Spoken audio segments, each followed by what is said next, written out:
Narito tayo ngayon sa may Taytay Rizal. Pasyal muna tayo rito. Pasyal muna tayo sa Binangonan. Dito tayo sa kakausapin natin ngayong araw na to.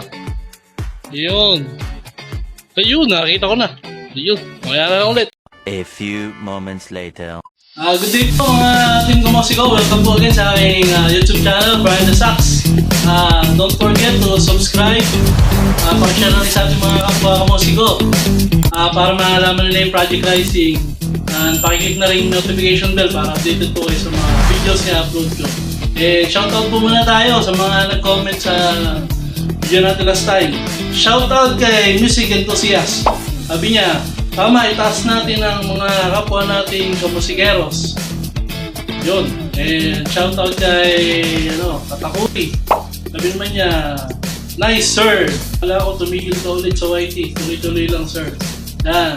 Shoutout sa inyo. Si Katakuri, matagal ko na itong followers. Salamat bro, hindi ka umalis. Shoutout kay Ben Star. Sabi naman niya, mahirap talaga boss ang OFW lalo dati. Buti sa ngayon, may sockmate na. Salute. Shoutout kay J-Beats. Sabi niya, nakasubscribe na sir. Maganda to. Proud to be musikero. Sean, salamat sa inyo mga brother, mga musiko. Thank you. And mga musiko, salamat po dahil napagbigyan tayo ng ating dating kasamahan. Ayun. Actually, sinamanta ko lang yung pagkakataon kasi pinagpahinga siya ng kanyang doktor ng itong araw. Nagkakamustahan kami. Tagal na po kasi namin hindi nagkita. Almost higit 5 years na. Alam ko, 2019 yata. Yun. Alam ko, yun yung huling kita na pagkikita. Kumusta namin pagkikita. Kaya yun, magkakamustahan kami. Tagal na. Yun pala, pinagpahinga siya. Timing na sinamantala ko. Kasi nagpapahinga. Inistorbo ko. Kaya yun, kumustahan na rin. Papasok na rin siya, kaya sabi ko, pupunta ako dyan ngayon. Kaya, nagpapasalamat ako dito sa taon na to na mga kapanayam natin. Na isa sa inirespeto ko at hinahangang musikero. Alam nyo, itong taon na to ang isa sa nag-influensya sa amin sa mga buhay pamilya, kasama yung mga financial, marami pang iba. Kaya mataas talaga yung respeto namin dito. Isa na ako doon. Ang mother band po niya ay Hanusa 44. Hanusa 44. Yun po yung mother band niya. Right now, sa Taytay po siya nakatira, pero lehitimong taga-Binangonan siya. Dati po siyang sundalo, sa murang edad, nagsundalo siya. Banda po yan dahil sa pagbabanda. Bago ko siya nakilala sa Rizal Provincial Band, retired army po siya. And still now, nasa Kapitolyo pa rin siya, sa Telecom po siya ngayon. And ang instrumento po niya sa RPB, Rizal Provincial Band, clarinet, requinto. Sa Governor's Band naman, drums po siya. Yun. Kaya tinawag siya Sergeant Rock. Bato yung Sergeant Rock. And siguro siya na magkwento lahat. Alam nyo guys, mga musiko, kaya masasabi ko na isa to sa haligi ng musika sa bayan ng Cardona Rizal. Kaya isang karangalan na ipakilala ko sa inyo. Ang isa sa hinahangaan natin respeto ko musikero, Sergeant Rock. Hill, a.k.a. Dude Sir Da. Palakpakan natin. Sir Dude.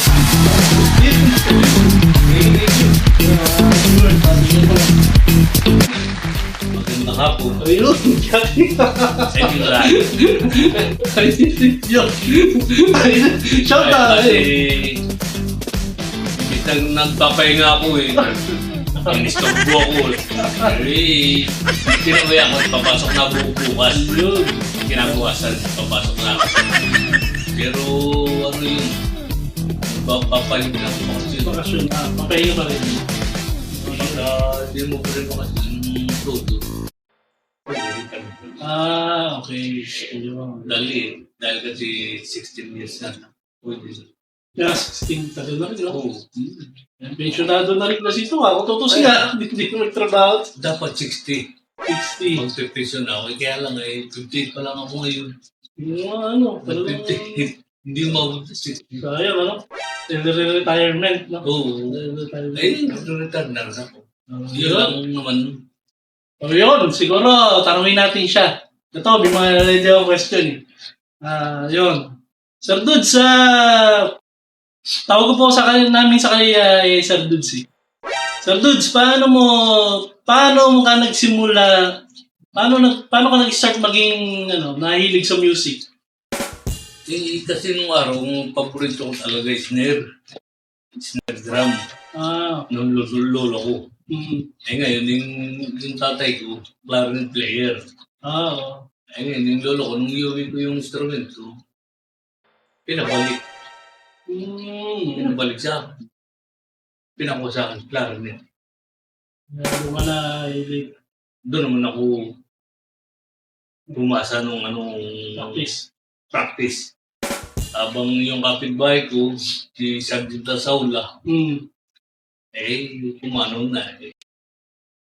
Nayano ko naman yun. Kada yun nag-practice lang ako. Naroon yung mga banda. Yung mga kasama nila sa banda. Parang bumisita lang ng bumisita sa isla. Ayun, at saka nag-iihip ako doon. Ayun. Ayun, Nag-galis na nila ako noon. Sa pagbabanda. Di ba, anong edad ka na sundalo? Kasi bata pa po siya 86. nung pasok sa sundalo. 7 years old. 17, no? Nung mapasok ko, 18. 18. Oo. Baga, nag-apply ka na 17. Nung mapasok 18 na. Bata pa kasi niya nang nagtrabaho eh. Sa sundalo pala. Yun. Yun. Anong nag-udyok sa'yo? Ba't nagsundalo ka ng gano'ng edad? Yung buong akala ko kasi sa music lang.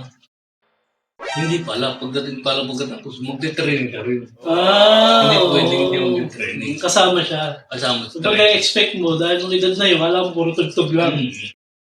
Pag ano ko,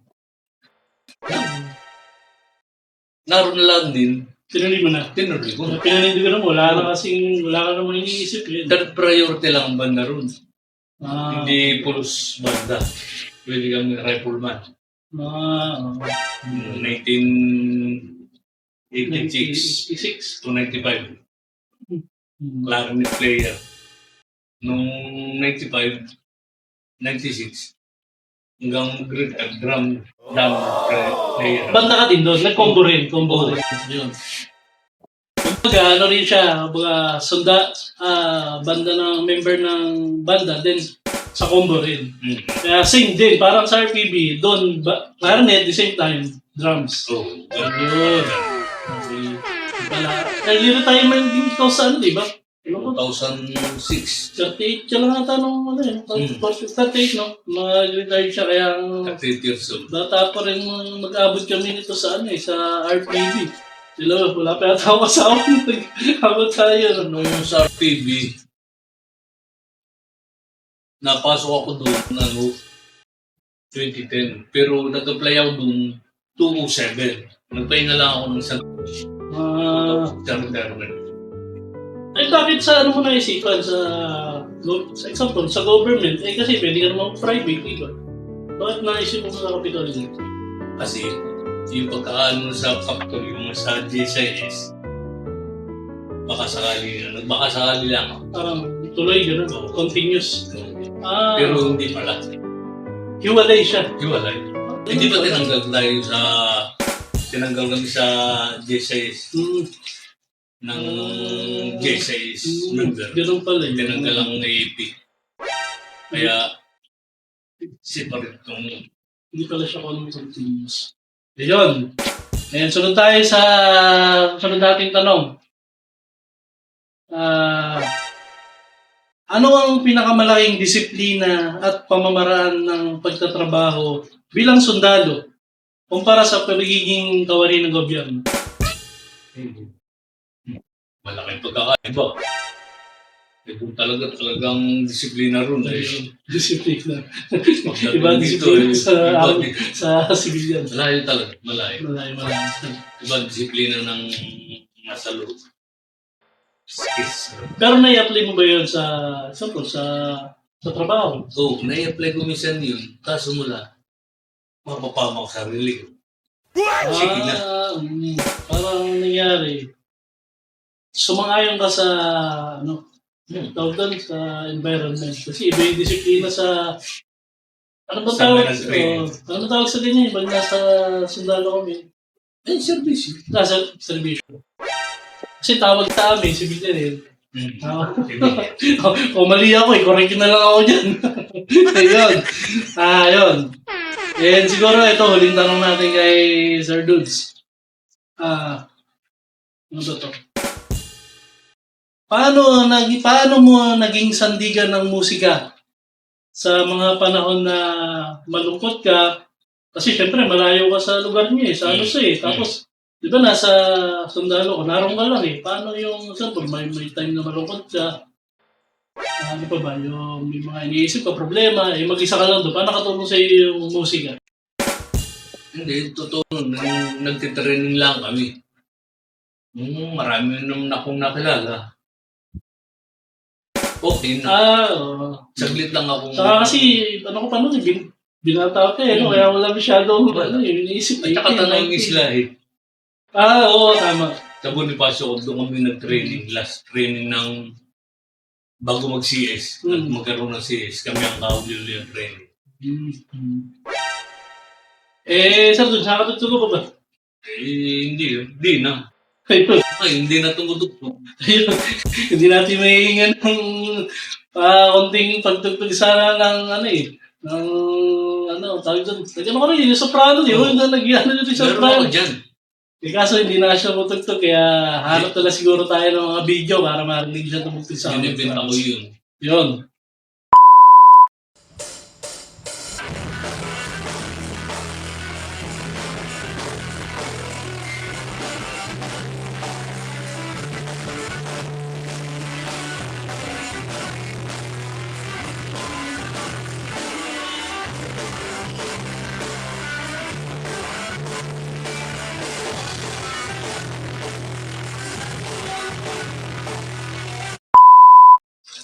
So, ayun. Pastok tayo, pastok. Ayun. Pasok tayo, Sir Dude. Sa iyong palagay, ano ang pagkakatulad ng pagiging mabuting sundalo, mahusay na kawali, at tunay na musikero? Okay, sa akin malaking pagkakaiba kasi pagka civilian. Katulad ng disiplina. Sa amin, doon sa servisyo, sundalo. Pagka sinabing punta ka ron. Punta ka ron. Doon sa pwedeng tumawag. Komando. Kami nun, uuwi na lang. So, wala siya pagkakatulad. Hindi pwede ikumpara. Wala kaming katulad nun. Uuwi na lang kami. Inabutan kami na rin dala. Hindi pwede Balik. Hindi na pwede mo. Yun. Kung sa labas, kung sa civilian, diretso yun. So, ito, second question natin. Anong kanta or tugtog ang pwede mong ilarawan sa naging buhay mong magiging musikero? Hindi, dahil kami nung araw, kami nag-record yung ano. Hindi, ang ibig sabihin, yung sa kanta or tugtog, anong kanta? Kasi yung mga paborito mga kanta na pwede mo siyang ilarawan. Sa sundalo. Hindi. Pati yung naging buhay mo, yung kabuuan. Ayun nga, yung sundalo. Okay. Sundalo pamagat. Ayun. Sundalo. Meron ba? Hindi ko. Kami ang Yun pala, yun kami ang nakalala. original nag-record. Yung pala yun. Sundalo. Yung pala. Sundalo pumatay si Celestial. Ah. Tsaka sa... Ibig sabihin, ano yun? Original song. Oo. Yung pala. Sundalo, title. Hanapin ko nga rin. Ano pa yun? Ano ni Celestial, siya ay Celestial gumawa nun. Tapos Celestial din ako kumanta. Yun. Ba Celestial? Ito, pangatlong tanong natin. Magbigay ka ng name ng member na clarinet sa banda ng ano sa... Nakilala mo? Si Matt. Ayun, si Matt.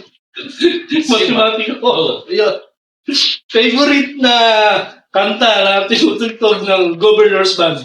Ay, thank you for loving. Ayun, thank you. Kala ko yung last dance. Hindi pala. Thank you for loving. Ito, last na. Para makumpay ka, Sir Dudes. Anong payo ang may bibigay mo sa mga kabataang kamusiko natin na nag-nice maging sundalo at maging miyembro ng mga city band? Eh, sa akin pumunta sila sa kampo, mag-apply sila pagka mayroong Ayun. pagkakataon. Mag-apply. Iba kasi sa sundalo eh. Marami kasi kung natututunan. Pwede rin sa mga city band, marami ka din matutunan doon. Yung disiplina. Pwede ka kaso, kaya alam, malaki pagkakaiba. Mas maganda rin sa atin. Mas malakas sweldo rin. Mali, nasa puso nila. Dahil, Yung nga lang, pagka kayo isang magaling na musikero doon, talagang hinang ayun yun, dahil binigyan tayo ng time ni Sir Dudes, magpapasalamat tayo sa kanya. Ayan. Ayun, ito. Bigyan rin ka tayo sa using na po sa akin. Maliit lang naging. Ako salamat lang at paki-stop ko sa'yo. Ayun. Salamat. Sir Dudes, may gusto kayo shoutout. Shoutout. Sa mga banda, kung kayo available na mag-apply nyo sa Ayan. sa AAP band. Ayun. Pero sinasabi ko lang, hindi lang kayo banda ron. Kasama na ron ng Siguro, kung shoutout kay Boss Matematiko, Jerry, si Alan. Tayo mga tropa namin na nakasama taga-isla ng tropang RPB. Shoutout sa inyo. Yun lang ha. Maraming salamat, Sir Dudes. Sergeant Rock Hugh Serda. And siguro dito ko na po tatapusin na ang vlog. Maraming sa mga viewers natin ng musiko. Please support po itong ating Project Rising. So kung muli, ang inyong kamusiko, Brian the Sax, ang nag-iwan ng kasabihan. Kapag masaya ka sa ginagawa mo, hindi mo ramdam na yung ginagawa ka. Yun lang po, thank you and God bless.